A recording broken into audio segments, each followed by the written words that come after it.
Ukraine और रूस के बीच सैन्य संघर्ष को 2 साल से ज्यादा समय हो गया है और करीब 3 साल होने वाले हैं। अभी भी ये जंग रुकती हुई नहीं दिखाई दे रही है। अब इस जंग में सबसे ज्यादा चौंकाने वाला अपडेट सामने आया है। रूस की ओर से जंग में उत्तर कोरिया के सैनिक भी लड़ रहे हैं। यूक्रेन लंबे समय से रूस पे ये आरोप लगाता रहा है कि कुर्स्क इलाके में कोरियाई सैनिक युद्ध लड़ रहे हैं। अब इसको लेकर पहली बार यूक्रेन की तरफ से सबूत पेश किया गया है।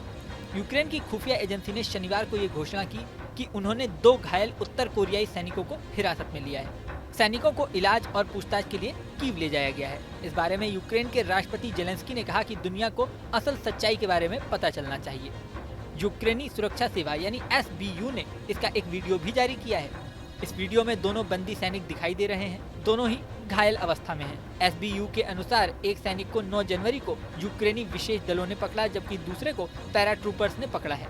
दक्षिण कोरिया की राष्ट्रीय खुफिया सेवा यानी NIS उत्तर कोरिया सैनिक के साथ बातचीत करने में यूक्रेन के अधिकारियों की मदद कर रही है। यहाँ आपको बता दें कि नॉर्थ कोरिया में इस समय किम जोंग उन का शासन है, जिन्हें तानाशाह बताया जाता है। नॉर्थ कोरिया की अमेरिका से कई बार तनातनी हो चुकी है। रूस यूक्रेन जंग में यूक्रेन को अमेरिका से मदद मिलती है।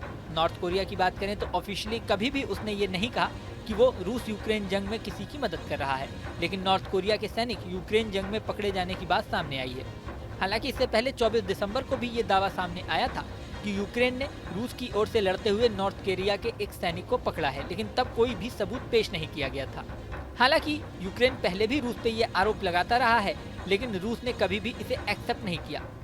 नॉर्थ कोरिया के तानाशाह किम जोंग उन की ओर से भी इस बारे में आज तक कोई आधिकारिक बयान सामने नहीं आया।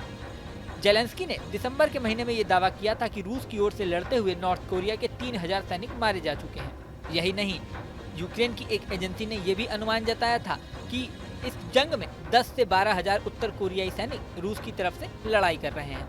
और तो और ये भी दावा किया गया था कि रूस की ओर से जो पहली पंक्ति में लड़ाई के लिए सैनिक खड़े हैं, उसमें ज्यादातर नॉर्थ कोरिया के सैनिक हैं। अब पहली बार वीडियो के तौर पर उन्होंने सबूत भी पेश किया है। यूक्रेन ने जिन 2 सैनिकों को जिंदा पकड़ने का दावा किया है, उनका वीडियो पेश किया है।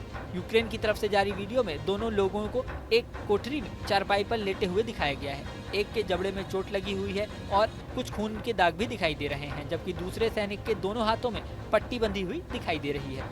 SBU ने कहा है कि सैनिक अंग्रेजी, यूक्रेनी या रूसी भाषा नहीं बोल पा रहे हैं। अधिकारियों ने जानकारी दी कि एक सैनिक का जन्म 1999 में हुआ है, जो 2016 में स्नाइपर टोही अधिकारी के रूप में काम कर रहा है। उसके जबड़े में चोट लगी है, जिस वजह से वो बोल नहीं पा रहा। उसने लिखकर यूक्रेन के सैनिकों के सामने अपनी बात कही है। SBU ने कहा कि सैनिकों में से एक को रूस के पंजीकृत व्यक्ति के नाम के डॉक्यूमेंट के साथ पकड़ा गया है, जबकि दूसरे के पास कोई भी डॉक्यूमेंट नहीं था। यूक्रेन के राष्ट्रपति व्लादिमीर जेलेंस्की ने इसकी जानकारी सोशल मीडिया प्लेटफॉर्म X पर भी दी है। उन्होंने X पोस्ट में लिखा कि हमारे सैनिकों ने कुर्स्क क्षेत्र में उत्तर कोरिया के 2 सैनिकों को पकड़ा है। घायल होने की वजह से उन्हें कीव ले जाया गया, जहां उनका इलाज किया जा रहा है और उनसे पूछताछ की जा रही है। साथ ही उन्होंने लिखा कि ये आसान काम नहीं है। रूसी सेना उत्तर कोरियाई सैनिक कर्मियों को युद्ध में इस्तेमाल करने के बाद सबूत मिटाने के लिए घायल सैनिकों को मार भी देती है। उन्होंने कहा, युद्धबंदियों की तरह इन दोनों उत्तर कोरियाई सैनिकों को आवश्यक चिकित्सा सहायता मिल रही है।